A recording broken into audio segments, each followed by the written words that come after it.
Everybody, it is Sunday, the 27th of December, 2009, and rather than just posting a static chart of the S&P 500 for Monday, what I wanted to do was a short video about the S&P 500 and take a look at where we are, wherever the potential to go, and let's start with a longer-term look, that is the weekly time frame. For the last several months, we've been talking about this retracement from the 2007 highs down to the 2009 lows, and if you take a look at retracement, Fibonacci retracement levels, we have the 38.2% retracement and the 50% retracement, and then above that would be a 61.8%. What we've been talking about, though, is how this market has been kind of just stuck at this downtrend line that's contained the 2007 highs, the 2008 highs, and then this year so far the 2009 highs as well. We are just starting to slowly break out above that trend line, and we've also cleared that 50% retracement level. So the story of the last month or so has been this month and a half really has been this range bound market, basically 109 to 112. And I've been talking for the last couple of weeks about how it's been showing us bullish signs that the higher lows in here have been showing that the buyers are getting more aggressive price wise, and they've also been getting more aggressive time wise as we've seen the test of that resistance become more frequent. That was even more pronounced in the NASDAQ, which we had seen build this really just picture perfect ascending triangle, which broke out last week and continues to push higher. So looking at the going back to the SPY for a moment, on the daily time frame, you can see that we've just broken past the high end of that range. The naysayers will say, well, it's on light volume and really shouldn't be trusted. And I'll say that the only thing that you can trust is price. Of course, low volume, especially on a holiday shortened week, is something to be aware of. It's something to say that, hey, there wasn't a lot of conviction behind that move. But at the end of the day, the prices did close above the high end of the range and at new highs for the year as well. So right now, the market is at new highs for the year, basically. The S&P 500 is up 24.6%. The semiconductors up 59%. So we're obviously still in a bull market. People are looking for reasons to sell short, looking for the top, saying it's been up too much or it's come too far or that the volume's been diminishing. And the volume's been diminishing all year. But the fact is, prices have been advancing all year. What would you rather trade on, volume or price? And I will always say price, because price is the only thing that pays.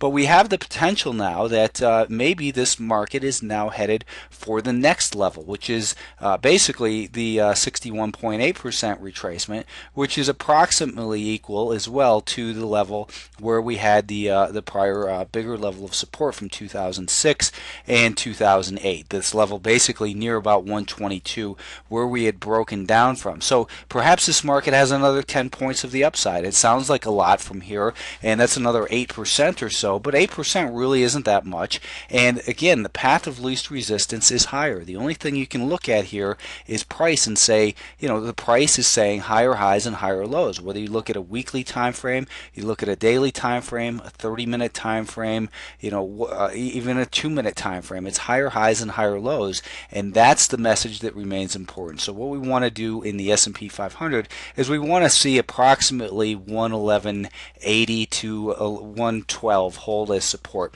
If we can continue to hold that, well, we still want to give the benefit of the doubt to the buyers. We're in an uptrend. We have advancing 10, 20, 50-day moving average. We look at the weekly time frame.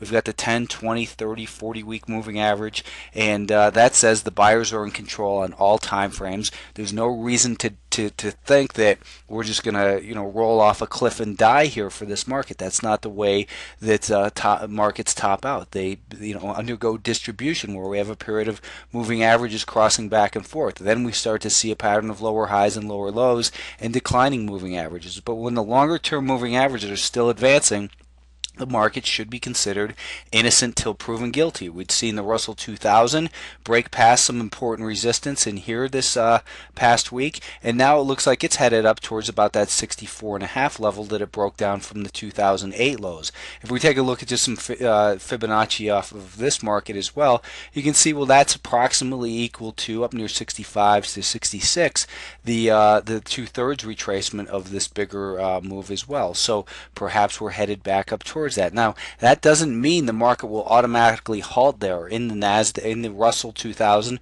or in the S&P 500. If you take a look at the NASDAQ and take a look at a 2/3 retracement, you can see that we're well above the 2/3 retracement of the high of the bull market to the lows.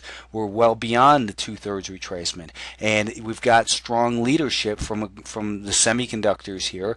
And again, you look at this at these semiconductors, and this isn't resistance. This is an area where we pause. The next potential area where there might be resistance, maybe up near $31 a share, maybe near Fibonacci. Now these Fibonacci levels are just reference points. There's something to compare price to. We've gone beyond the 50% retracement.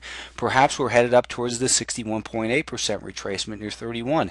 It doesn't mean the market will halt there, but it is something that enough participants look at that we want to be aware of it, and we want to say, look for evidence in that area that, okay, here's where the sellers are taking control. But when you look at the daily time, let's look at the daily time frame for the semiconductors. They had, this has been the first group to break out beyond that, the highs from the Intel earnings that set them back. They had broken out. They had held on very strongly to their gains here in a tight range, and last week they started moving higher again. So very strong leadership from the semiconductors, and there's again no reason to think, there's nothing here to suggest that this market is anywhere near a top. You just simply cannot see it. It doesn't mean that Monday morning we might gap down to 25 and not see these levels for another 4 years, but that's not what trading's about. Trading is about identifying the trend, trying to find a low risk entry point, and then managing risk. And right now, a low risk entry point is not on the short side. Low risk entry point, lower risk entry is on the upside. We have these consolidations, and followed by further upside movement. We've got an advanced decline line that's hitting new highs for the year, and even the financials, which are the weaker group in the market, really have been more neutral than anything. If you look at the daily time frame here, we're not in big trouble basically. For a while, we've got a declining 50-day moving average, which gives us reason for to look at it and be concerned a little bit. But it doesn't mean sell short while the market's rallying up to that level. You want to wait for it to drop back down. And here's 30-minute time frame. Maybe we've just traced out a little inverted head and shoulders pattern, but if you look at a weekly time frame of the financials are still in an uptrend here, and if what it's going to take to really kill the financials is a sustained move below $13 a share or so. Now that's $1.50 away, so it's only 10% down to that level. If it was to drop down towards that 13 level, that wouldn't be the end of it. That would be probably an area where it consolidates with a rising 200-day moving average in this prior level of resistance. So even the financials, which are arguably the weakest group, not even arguably, because if you look at a percentage chart, here we see 16% year-to-date return for the financials, which really isn't too shabby. But compare it to the S&P 500 with 25%, the NASDAQ with 55%. These are the underperformer, but the fact is they're not getting hit. They're holding on to their gains in here for the most part. These moving averages give us reason to think, okay, let's just stay away from this market for a while, but not a reason to be aggressively short, especially when you see the shorter term time frames, patterns of higher highs and higher lows emerging. The financials really have been, I've been saying to subscribers for the last month or two, they've been pretty much a waste of time, as they've been in a very low range. So the fact is, we remain in an uptrend. Where this market is gonna where and when it's gonna stop going higher is anyone's guess, and that's all it is a guess. Changing of a calendar from 2009 to 2010 does absolutely nothing other than change people's perceptions. But as far as what the path of least resistance, the path of least resistance remains higher. There's no reason to doubt it. We don't doubt what the market tells us, but what we want to do is we want to wait for the market to tell us evidence is changing and maybe the sellers are starting to gain some control. But again, we're not seeing that on any of these time frames. So for the S&P this week, we want to see it hold above 111.80 on a closing basis. We have another holiday shortened week. We only have 3.5 days of trading this week. So it should be continued light volume. And you can complain about light volume, or you can just not trade, or look at it and say, okay, it's light volume, but things are moving. Would you rather make 10% on heavy volume or make 10% on light volume?